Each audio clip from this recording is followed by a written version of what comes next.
C'est un souvenir vivace dans l'esprit de tous les Ivoiriens, même les plus jeunes. Vous savez, on avait cette culture-là, on a cette culture, mais on avait cette musique qui était innovatrice, qui était créatrice et qui était puisée de notre fond culturel. Vous voyez, la musique elle-même.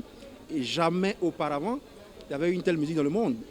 Il a tiré de son terroir de naissance. La rythmique, le contenu des chansons, la poéticité même du langage, et puis les pas de danse.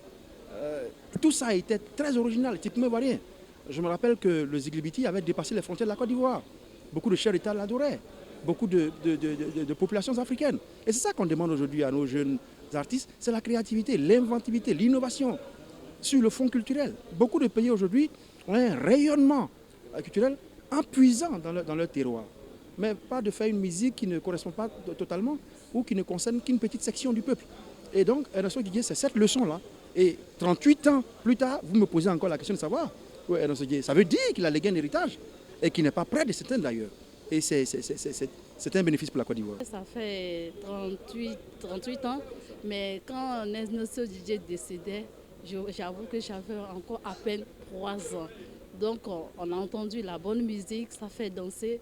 Souvent nous-mêmes, moi particulièrement, j'aime le Ziglibiti. Ça fait que souvent à la maison, je m'y mets, je danse et puis les enfants m'apprécient. Mais bon, cette danse-là, cette personne, je ne l'ai pas connue, mais j'aime son art.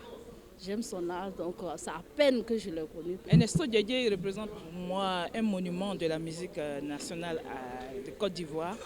Et on va dire qu'il est le précurseur même de la danse Ziglibiti. À l'époque, nous étions encore très jeunes et il est parti très tôt. Et c'est quand même une bibliothèque nationale de la musique ivoirienne.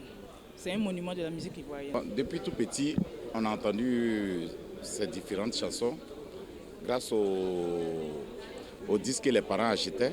Bon, on a aimé Ernesto, parce qu'on imitait nous tous sa façon de danser. Bon, il est parti. Ce qui est regrettable, on l'a oublié. On ne parle plus de lui comme ça. Si ce n'est pas peut-être à cette heure. Vous-même, vous me rappelez, sinon, sa date d'anniversaire, on ne sait pas. Oh, Bob Marley, qui est loin là-bas, on se rappelle chaque fois. Vraiment, c'est triste. C'est un peu tout ça aussi, notre problème des archives. Parce que le ministère de la Culture n'a pas valorisé ces grands qui sont partis. Même ceux qui sont là, même, on ne les valorise pas.